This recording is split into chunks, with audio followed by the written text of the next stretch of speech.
Darwin. Afin d'améliorer considérablement l'aspect général de votre site, vous allez pouvoir lui insérer un arrière-plan. Pour cela, Dreamweaver vous propose plusieurs méthodes. Vous pouvez par exemple vous rendre en bas dans les propriétés CSS et cliquer sur Propriétés de la page. Vous avez alors dans la catégorie Aspect en CSS donc des propriétés d'arrière-plan. Vous allez par exemple pouvoir y attribuer une couleur ou une image que vous souhaitez répéter ou non.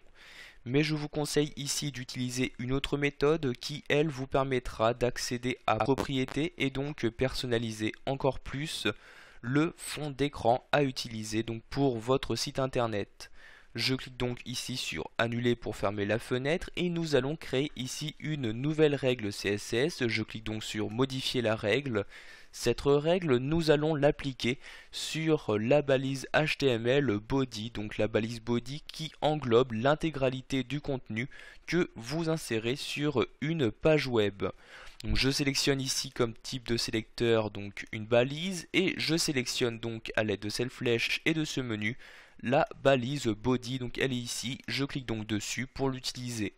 Je vais bien ici enregistrer mes règles dans ma feuille de style style.css. Je peux donc maintenant cliquer sur OK pour créer une règle sur le body.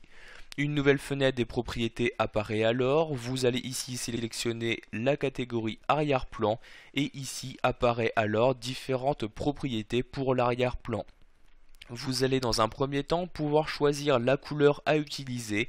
Donc cette couleur sera utilisée lorsque votre image d'arrière-plan ne sera pas affichée à certains endroits. Donc la couleur ici, je vais garder donc la couleur blanche comme ceci. Je sélectionne donc le blanc. Vous choisissez ensuite donc l'image à utiliser. Vous choisissez donc l'image en cliquant sur le bouton parcourir. Ici je me trouve dans le dossier média donc où se trouvent toutes les images que je souhaite utiliser pour mon site. J'ai donc accès ici à ces différentes images que je peux prévisualiser ici sur la droite. Je vais par exemple utiliser l'image fond2.jpg, je la sélectionne alors et je clique sur OK pour l'utiliser en tant qu'arrière-plan.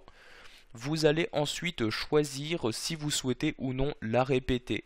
Cette propriété est très utile en effet afin d'améliorer considérablement le temps de chargement de votre site. Il est conseillé donc d'utiliser une image ayant la taille vraiment la plus petite possible et pour ensuite la répéter sur l'intégralité de votre site. Je vais ici dans un premier temps la répéter que sur l'horizontalité. Je clique donc sur la flèche et je choisis ici un repeat X donc pour la répéter sur l'axe des abscisses. Vous choisissez ensuite si vous souhaitez fixer ou non votre arrière-plan. Donc en cliquant ici sur la flèche, je vais ici fixer mon arrière-plan. Cela veut donc dire que lorsque je descendrai dans ma page à l'aide de l'ascenseur, l'arrière-plan ne suivra pas le contenu de ma page web.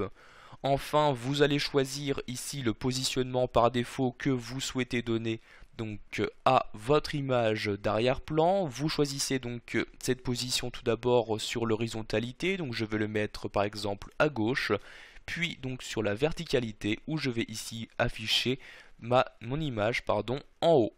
Je clique donc sur OK afin de valider et d'insérer mon arrière-plan. Vous avez bien ici celui-ci qui apparaît. Si je clique ici sur ce bouton puis aperçu dans Firefox, donc bien évidemment je dois enregistrer les modifications. Vous pouvez voir que lorsque je descends, il y a bien donc l'arrière-plan qui est fixé. Celui-ci ne suit pas le contenu de ma page web. Si maintenant je ferme ici cette fenêtre et que je souhaite remodifier cet arrière-plan, je retourne dans modifier la règle bien sur la balise body. Je clique donc ici sur modifier la règle et je resélectionne la catégorie arrière-plan. Cette fois-ci, je vais choisir de ne pas fixer cette image en cliquant ici sur la flèche et en choisissant scroll comme ceci. Je reclique ensuite sur OK et je vais retester donc mon site. J'appuie cette fois-ci sur la touche F12. Je enregistre ici les modifications. Apparaît alors mon navigateur ici où je peux tester mon site et lorsque je descends vous pouvez voir que cette fois-ci il y a bien donc l'arrière-plan qui suit le contenu, c'est à dire que je vais ici, je ne vois donc plus d'arrière-plan. Pour finir, nous allons voir donc comment appliquer cette petite image sur tout mon site. Je ferme donc ici Firefox. Je retourne ici dans modifier la règle donc pour le body. Donc ici, je sélectionne le body, je clique sur modifier la règle et je retourne dans la catégorie d'arrière-plan. Et ici, je vais donc choisir de la répéter donc sur l'axe des abscisses et des ordonnées en mettant ici l'attribut repeat comme ceci. Je peux ensuite cliquer sur OK et comme vous pouvez le voir, cet arrière-plan a maintenant été appliqué sur l'intégralité de ma page web. Voilà, vous avez maintenant la possibilité d'insérer un arrière-plan en modifiant ou non les différents attributs correspondant à celui-ci.